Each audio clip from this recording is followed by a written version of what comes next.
भरपूर ओलं खोबरं आणि बाकी काही मोजके पदार्थ वापरून केलेली कच्च्या फणसाची ब्राह्मणी पद्धतीची भाजी फार टेस्टी लागते.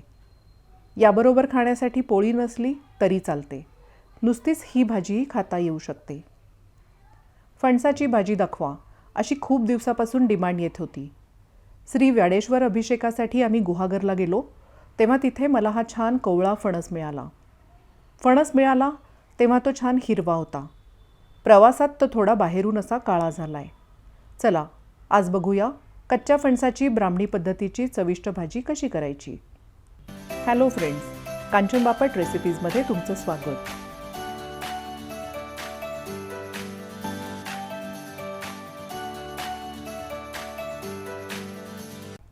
कच्च्या फणसाची भाजी करण्यात सगळ्यात किचकट भाग असतो तो म्हणजे फणस चिरण्याचा. फणसात आतून भरपूर चीक असतो. यासाठी आधी ताटाला, हाताला आणि सुरीला तेल लावून घेऊ. पाहिजे तर तुम्ही ताटावर कागद घेऊन त्यावरच फणस चिरू शकता. फणसाचं आधी असं देठ चिरून घेऊ. देठाने त्याचा चीक थोडा पुसून घेऊ. जर तुमच्याकडे थोडा वेळ असेल तर चिरलेली बाजू अशी खाली ठेवून फणस तिरका उभा करून ठेवा. त्यामुळे त्यातला चीक बराच निघून येतो. फणस एखाद्या कागदावर किंवा फेकून देऊ शकाल अशा कापडावर ठेवा, कारण हा चीक सहज साफ होत नाही. आता आपण याच्या जाडसर स्लाईस करून घेऊ. दिसायला हा फणस तसा मोठा दिसतोय, पण तो फणस फारच छान कोवळा आहे. बघा, यात अजून अठळ्याही तयार झाल्या नाही आहेत. चिरल्यावर फणस असा लगेच लाल पडायला लागतो. कुकरमध्ये चिरलेला फणस ठेवू.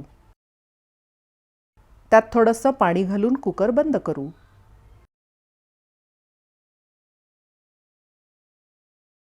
फणस शिजतोय तोपर्यंत पाऊण वाटी सालासकट काजू भिजवून घेऊ. काजूऐवजी यात वाल किंवा दाणेही वापरू शकता. आपण मोठ्या गॅसवर एक शिट्टी झाल्यावर गॅस बारीक करून त्यावर 5 मिनिट फणस शिजू दिलाय. एक स्लाईस अशी मधोमध चिरून घेऊ. याची साल चिरून घेऊ. या मधल्या भागाला आम्ही पाव म्हणतो. तोही भाग खात नाहीत, तो भागही काढून टाकू. हा फक्त मधला भाग खाण्यासाठी वापरतात. बाकी भाग गाईगुरांना खायला घातला जातो. फणस असा मोठ्या फोडी चिरून शिजवून घेतला की पुढे चिरायला थोडा सुटसुटीत होतो. याच पद्धतीने आपण वापरणार असलेला सगळा भाग काढून घेऊ.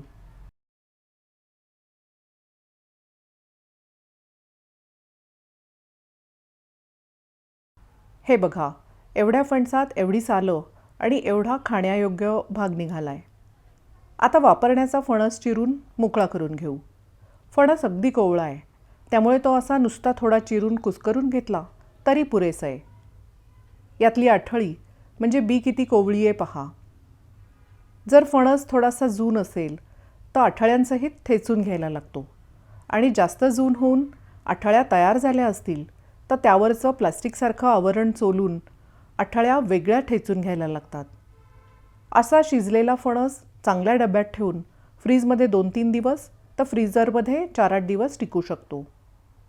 हे पहा, आपला फणस आता भाजीसाठी तयार आहे. आतापर्यंत काजूही भिजलेत. ते सोलून त्याच्या पाकळ्या सुट्या करून घेऊ. फणसाच्या या दिवसात कोकणात ओले काजूही मिळतात. तेही या भाजीत मस्त लागतात. त्या खालोखाल असे सालाचे काजू किंवा साधे काजू भिजवून वापरलेले छान लागतात. हे बघा, भाजीची तयारी कशी सुंदर दिसतीये. यात सगळ्यात महत्त्वाचं आहे ते म्हणजे ओलं खवलेलं खोबरं. हा नारळही मी आत्ताच गुहागरहून आणलाय. 4-5 ताज्या मिरच्यांच्या बिया काढून त्याचे बारीक तुकडे करून घेऊ. अशा लालभडक मिरच्यांचा सुंदर स्वाद भाजीला येतो. कढईत 2-3 टेबलस्पून तेल घालू. तेल चांगलं तापलं की मोहरी, हळद आणि भरपूर हिंग घालू. मिरच्यांचे तुकडे आणि थोडीशी कोथिंबीर घालून परतून घेऊ. चिरलेल्यातला अर्धा फणस घालून परतून घेऊ. फोडणी आणि फणस मिक्स झाला की बाकीचा फणस घालून परतून घेऊ. या भाजीत मोजके पदार्थ असतात, पण जे पदार्थ घालतोय ते सगळे आवश्यक पदार्थ आहेत. फणसाच्या भाजीला तेल आणि हिंग थोडा नेहमीपेक्षा जास्त घातला की छान चव येते. आता यावर झाकण ठेवून भाजीला थोडी वाफ येऊ देऊया. झाकण ठेवून 5 मिनिटं झाली आहेत. आता यात तिखट आणि मीठ घालून मिक्स करून घेऊ.